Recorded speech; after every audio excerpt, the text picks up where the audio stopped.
రేపు మొండ మోపుల్లారా, మీ ఛానల్కి సబ్స్క్రిప్షన్ పెరిగింది ఒక హిందువు వల్ల పెరగలేదు, నిజమైనటువంటి హిందువు వల్ల పెరగలేదు, సంఘ విద్రోహ శక్తుల వల్లనే మీ ఛానల్స్కి సబ్స్క్రిప్షన్ పెరిగింది.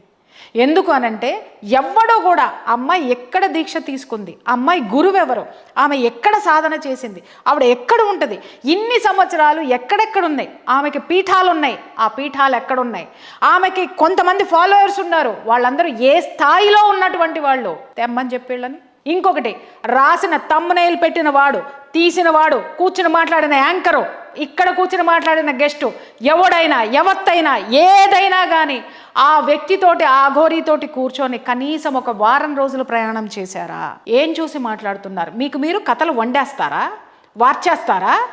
యువతల యాంకర్ చెప్తుంది అనమాట గెస్ట్కి, ఇలా చెప్పండి ఇలా నేను చూసుకుంటా, చీల్చేస్తా చూడు, దాన్ని యువతల వీడి గెస్టు లేదా ఆమె గెస్టు మాట్లాడేస్తుంది. దీనికి భక్తి లేదు, భారతదేశం పట్ల గౌరవం లేదు, మన దగ్గర ఉన్నటువంటి ధర్మం పట్ల ఏ విధమైనటువంటి నిజాయితీ లేదు. ఇలాంటి గొంతుకలు మాట్లాడినటువంటివి ఇవాళ ప్రపంచానికి విసిరారు.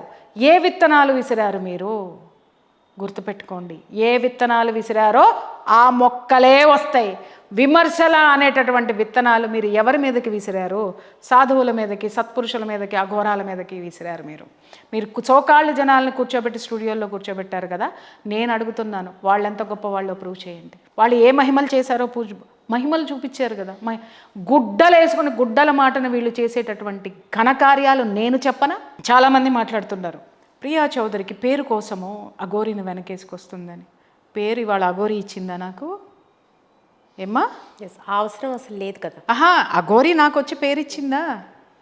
పేరు కోసం ప్రియా చౌదరి చేస్తుందని అన్నావు కదా. నీ దగ్గరున్న వాస్తవాలు తీసుకొని రా. ప్రియా చౌదరి డల్ అయి కూర్చుంటుంది కదా. ఆయన వాస్తవాలు తెలుసుకోకుండా ఆధారాలు లేనటువంటి ఆ యొక్క నిందలు, ఆరోపణలు చట్టరీత్యా, అండర్లైన్ దిస్ పాయింట్, ప్రేక్షకులకు కూడా చెప్తున్నాను, చట్టరీత్యా నేరము. ఇవాళ మీరు అనుకోవచ్చు అఘోరి ఏం చేయట్లేదు, ఇంకా మాట్లాడతాం. అరే, రేపు కుంభమేళా అవ్వనివ్వండి. కుంభమేళా అయిపోయిన తర్వాత దక్షిణ భారతదేశంలో, దట్టు తెలుగు రాష్ట్రాల్లో ఏం జరుగుతుందో చూడండి. నేను చెప్పా, ఎందుకంటే మీరు మహా ఇన్వెస్టిగేటివ్ జర్నలిస్టులు కదా. చెయ్యండి, జర్నలిజం చేసి చెప్పండి. అంటే ఇటు సోషల్ మీడియాకు కావచ్చు, అటు మీడియాకు కావచ్చు, చాలా ప్రధానమైన సమస్యలు ఉన్నాయి. సామాజిక స్పృహతో పనిచేయాల్సిన బాధ్యత ఉంది. కానీ ఇట్లా వ్యక్తి టార్గెట్గా ఈ రకమైనటువంటి స్టోరీస్ రిపోర్ట్ చేయడం కానీ, ఈ రకమైన జర్నలిజం కానీ ఎట్లాంటి పరిస్థితులకు దారితీసే అవకాశం ఉందంటారు? 2 పదాలు చాలా పెద్దవి మాట్లాడారు. ఒకటి సామాజిక స్పృహ.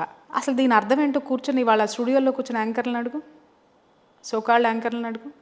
సామాజిక స్పృహ, సంస్థను నడుపుతున్న యజమానులను అడుగు.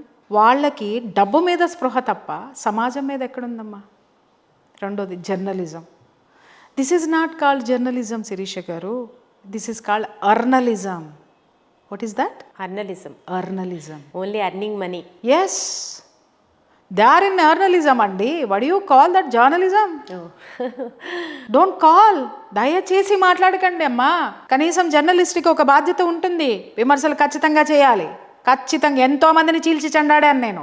వాళ్ళు ఎవరో నాకు తెలియదు, నేనెవరో వాళ్ళకి తెలియదు, కానీ వాస్తవాలు చీల్చే చెండాడాను నేను.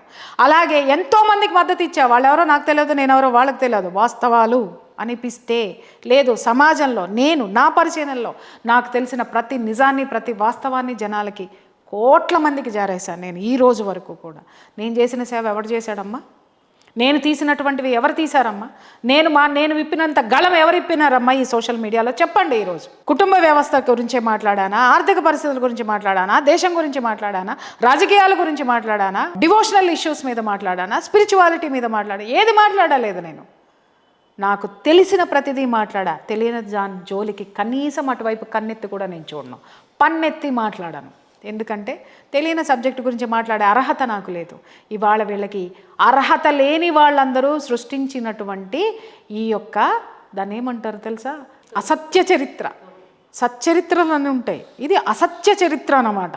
చరిత్రలు రాసేసి ఇవాళ ఎంత దరిద్రంగా తయారైనాయి అంటే, ఇప్పుడు మీరు అడిగారు కాబట్టి చెప్తున్నా, ఈరోజు నిజంగా సోషల్ మీడియా సనాతన ధర్మం మీద కానీ వీళ్ళ మీద కానీ కూర్చోబెట్టి బుడిబుడిగాలను తీసుకొని వచ్చి పనికి మాలిన సాధువుల్ని పనికి మాలిన అఘోరాలని తీసుకొని వచ్చి స్టూడియోల్లో కూర్చోబెట్టావు. అఘోరాలు అసలు జనంలోకి వస్తారా అని ఆవిడ్ని ప్రశ్నిస్తారు. మరి అఘోరా అనబడే వాటిని నువ్వు ఇంటర్వ్యూ ఎలా చేస్తున్నావు? వాడు వంటి మీద గుడ్లు ఎందుకు వేసుకున్నాడు?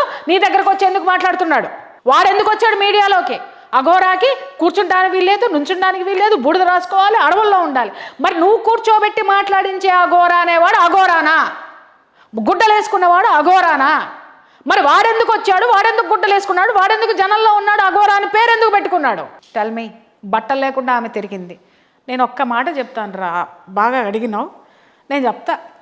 ఒరే మేధావుల్లారా, మన యొక్క భారతదేశము యొక్క చరిత్రలో, భారతదేశంలో ఈ కర్మభూమిలో ఎన్నో వేల ప్రామాణికాలు ఉన్నాయి, గ్రంథాలున్నాయి, వేదాలున్నాయి, పురాణాలున్నాయి, ఉపనిషత్తులున్నాయి, ఎన్నో విధమైనటువంటి సాధనలున్నాయి, కోటాను కోట్ల సాధనలున్నాయి. ఎవడు దేన్నైనా ఎంచుకోవచ్చు. అంత విస్తృతమైనటువంటి నాలెడ్జ్ భాండాగారము మన దగ్గర ఉన్నది. ఆమె ఏ సాధనలో నుంచి వచ్చిందో తెలుసుకోవడానికి నీకు ఒక అద్భుతమైనటువంటి అవకాశము. ఆవిడ వచ్చి నగ్నంగా నీ ముందు నిలబడింది. అరే, నీ చరిత్రలో, నీ భారతదేశ చరిత్రలో ఈ యొక్క స్థితి ఎక్కడ ఉంది? ఈ యొక్క చైతన్యం ఎక్కడ ఉన్నది? లేకపోతే ఈ యొక్క సాధన దేనికి సంబంధించినటువంటిది? ఈ గురువు ఎంత గొప్పవాడు, లేదా అసలు గురువు ఉన్నాడా లేదా అని ఒక రీసెర్చ్ చేయడానికి నీకు ఒక అద్భుతమైనటువంటి అవకాశం వస్తే, ముండమోపుల్లారా, కనీసం చందమామ పుస్తకం మీద చందమామని చదవటం కూడా చేతగాని వాళ్ళు, ఆ పుస్తకమే ఉందని తెలియనటువంటి వాళ్ళు వీళ్ళు అఘోరాల గురించి మాట్లాడేస్తారమ్మా. అఘోరా అనేవాడు జీవితంలోకి రాకూడదు. నేను మీ క్వశ్చన్ మీకే వేస్తున్నాను, సమాధానం చెప్పండి. అఘోరా అనేవాడు సమాజంలోకి రాకూడదు, రైట్, టిక్ పెడుతున్నా. అఘోరా అనేటటువంటి వాడికి అసలు కార్లు మేడలు మిద్దలు ఉండొద్దు, రైట్, టిక్ పెడుతున్నా. మరి మీరు తీసుకొచ్చి కూర్చోబెట్టి మాట్లాడిన అఘోరాలందరూ గుడ్డలు ఎందుకు వేసుకున్నారు? వాళ్ళందరికీ కార్లు ఎందుకు ఉన్నాయి? వాళ్ళు మీడియాలో దూకి మరి ఎందుకు మాట్లాడుతున్నారు? ఆవేశంతో ఎందుకు మాట్లాడుతున్నారు? వీళ్ళు అఘోరాలా కాదా? ఇప్పుడు సోషల్ మీడియాలో కొంత సంయమనం పాటించాల్సిన అవసరం ఉంది. ఇప్పుడు అఘోరీ విషయంలో కూడా మనం చాలా ఫన్నీగా మాట్లాడటం, ఫన్నీ ఇంటర్వ్యూస్ కూడా చూసాము. పాండ్స్ పౌడర్ రాసుకున్నారా? సో ఇట్లాంటి కామెంట్స్ అసలు ఎట్లా చూడాలి? నేను ఒక్క మాట, మీరు అడిగారు కదా ఇలాంటి ప్రశ్నలు అడిగారని.